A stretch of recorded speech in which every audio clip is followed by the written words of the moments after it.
Pahamin dulu, pahamin dulu. Iya, gimana, Bang? Kan nanti kalau pemerintah, ini kan begini, GBK itu kan dipegang Seknek. Nanti kan pindah katanya ke IKN. Nah, Seknek kan berarti pindah juga. Pengelolaan GBK gimana? Mungkin saja loh, bukan Pak. Mungkin saja yang kelola adalah Pemprov DKI. Mungkin gitu. Ya.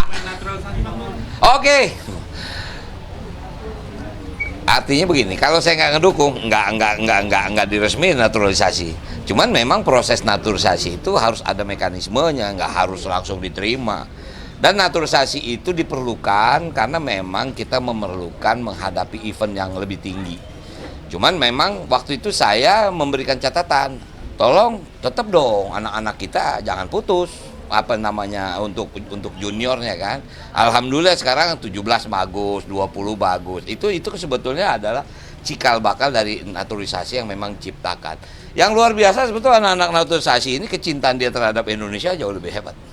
Gitu. Berarti selama waktu Bang Dul di Komisi 10 itu bukan menentang naturalisasi? Oh enggak, Komisi 10 kan bukan saya aja, ada 28 orang.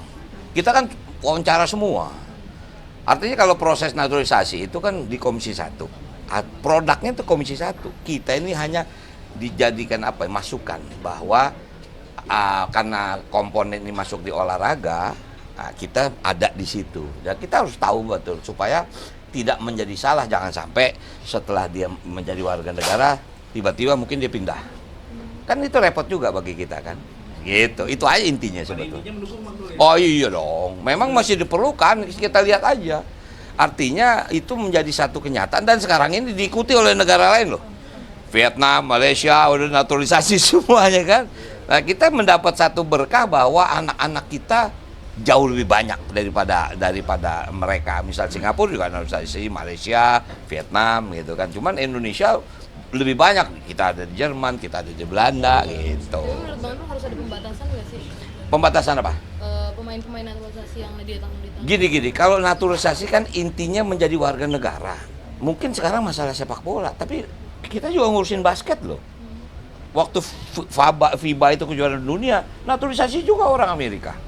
Waktu itu kenapa? Memang diperlukan kan, ya kita ngadepin Filipina segala macam yang juga mereka secara fisik lebih tinggi. Jadi memang naturalisasi pertama itu kepentingan.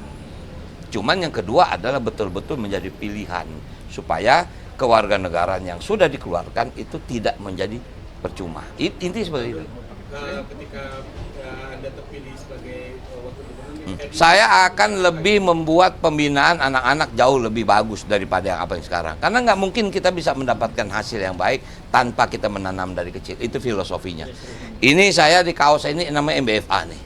Saya dulu waktu kecil masuk di sebuah SSB namanya MBFA. Bahkan itu pelatihnya waktu itu salah satu pelatih selain Bung Jo ya sama si Imang, maka Imang juga dulu Iswadi Idris. Yang kita tahu dulu pemain Persija luar biasa, itu menjadi impian anak-anak kalau di SSB dulu bisa ngelihat Iswadi Idris bermain. Kebetulan kalau angkatan saya dulu ada Budi Tanoto, Wahyu Tanoto gitu, itu angkatan saya tuh. Gitu. bagaimana caranya Pak? Apa? Bagaimana caranya untuk mengembangkan bibit-bibit muda di Jakarta ini? Bikin SSB. Saya pernah punya SSB. Namanya SSB Sidul. Itu dulu berlatih sampai 2 tahun, 3 tahun di Kuningan. Cuma ya jujur SSB itu kan ya maaf ya kita kan mampuan sendiri. Memang biaya besar ya, bayangkan Anda bisa tahu dong sewa lapangan berapa. Sementara kan SSB itu kan ya namanya kalaupun anak-anak berlatih juga nggak bisa menjadi bisnis oriented gitu. Itu harus menjadi bagian dari CSR. Itu aja sebetulnya. Oke ya. Tadi Bang Dul tadi menyebut akan meminta GBK dari pemerintah pusat ketika sudah Bukan pindah ke- meminta, pahamin dulu. Iya, gimana, Bang? Kan nanti kalau pemerintah, ini kan begini, GBK itu kan dipegang Seknek. Nanti kan pindah katanya ke IKN. Nah, Seknek kan berarti pindah juga. Pengelolaan GBK gimana? Mungkin saja loh, bukan Pak. Mungkin saja yang kelola adalah Pemprov DKI. Mungkin gitu.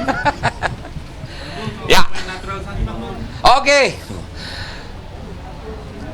Artinya begini, kalau saya nggak ngedukung, nggak diresmiin naturalisasi. Cuman memang proses naturalisasi itu harus ada mekanismenya, nggak harus langsung diterima.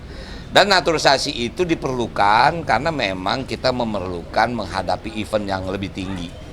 Cuman memang waktu itu saya memberikan catatan, tolong tetap dong anak-anak kita jangan putus. apa namanya untuk juniornya kan.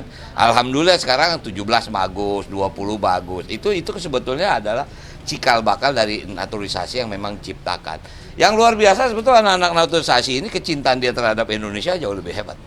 Gitu. Berarti selama waktu Bang Dul di Komisi 10 itu bukan menentang naturalisasi? Oh enggak, Komisi 10 kan bukan saya aja, ada 28 orang. Kita kan wawancara semua. Artinya kalau proses naturalisasi itu kan di Komisi 1. Produknya itu Komisi 1. Kita ini hanya dijadikan masukan bahwa karena komponen ini masuk di olahraga, kita ada di situ. Dan kita harus tahu betul supaya tidak menjadi salah, jangan sampai setelah dia menjadi warga negara tiba-tiba mungkin dia pindah. Kan itu repot juga bagi kita kan. Gitu. Itu aja intinya sebetulnya. Oh iya dong. Memang masih diperlukan, kita lihat aja. Artinya itu menjadi satu kenyataan dan sekarang ini diikuti oleh negara lain loh. Vietnam, Malaysia udah naturalisasi semuanya kan. Nah, kita mendapat satu berkah bahwa anak-anak kita jauh lebih banyak daripada mereka. Misal Singapura juga naturalisasi, Malaysia, Vietnam gitu kan. Cuman Indonesia lebih banyak. Kita ada di Jerman, kita ada di Belanda gitu. Tapi menurut Bang Dul harus ada pembatasan nggak sih? Pembatasan apa? Pemain-pemain naturalisasi yang ditanggung. Gini, kalau naturalisasi kan intinya menjadi warga negara. Mungkin sekarang masalah sepak bola, tapi kita juga ngurusin basket loh. Waktu FIBA itu kejuaraan dunia, naturalisasi juga orang Amerika. Waktu itu kenapa? Memang diperlukan kan, ya kita ngadepin Filipina segala macam yang juga mereka secara fisik lebih tinggi. Jadi memang naturalisasi pertama itu kepentingan. Cuman yang kedua adalah betul-betul menjadi pilihan supaya kewarganegaraan yang sudah dikeluarkan itu tidak menjadi percuma. Inti seperti itu. Ketika Anda terpilih sebagai wakil gubernur, saya akan lebih membuat pembinaan anak-anak jauh lebih bagus daripada yang apa yang sekarang. Karena nggak mungkin kita bisa mendapatkan hasil yang baik tanpa kita menanam dari kecil. Itu filosofinya. Ini saya di kaos ini namanya MBFA nih. Saya dulu waktu kecil masuk di sebuah SSB namanya MBFA. Bahkan itu pelatihnya waktu itu salah satu pelatih selain Bung Jo ya sama si Imang, maka Imang juga dulu Iswadi Idris. Yang kita tahu dulu pemain Persija luar biasa, itu menjadi impian anak-anak kalau di SSB dulu bisa ngelihat Iswadi Idris bermain. Kebetulan kalau angkatan saya dulu ada Budi Tanoto, Wahyu Tanoto gitu, itu angkatan saya tuh. Gitu. bagaimana caranya Pak? Apa? Bagaimana caranya untuk mengembangkan bibit-bibit dari Jakarta ini? Bikin SSB. Saya pernah punya SSB. Namanya SSB Sidul. Itu dulu hampir 2 tahun, 3 tahun di Kuningan. Cuma ya jujur SSB itu kan ya maaf ya kita kan mampuan sendiri. Memang biaya besar ya, bayangkan Anda bisa tahu dong sewa lapangan berapa. Sementara kan SSB itu kan ya namanya kalaupun anak-anak berlatih juga nggak bisa menjadi bisnis oriented gitu. Itu harus menjadi bagian dari CSR. Itu aja sebetulnya. Oke ya. Tadi Bang Dul tadi menyebut akan meminta GBK dari pemerintah pusat ketika sudah Bukan pindah meminta, pahamin dulu. Iya, gimana Bang? Kan nanti kalau pemerintah, ini kan begini, GBK itu kan dipegang Seknek. Nanti kan pindah katanya ke IKN. Nah, Seknek kan berarti pindah juga. Pengelolaan GBK gimana? Mungkin saja loh, bukan Pak. Mungkin saja yang kelola adalah Pemprov DKI. Mungkin gitu. Oke?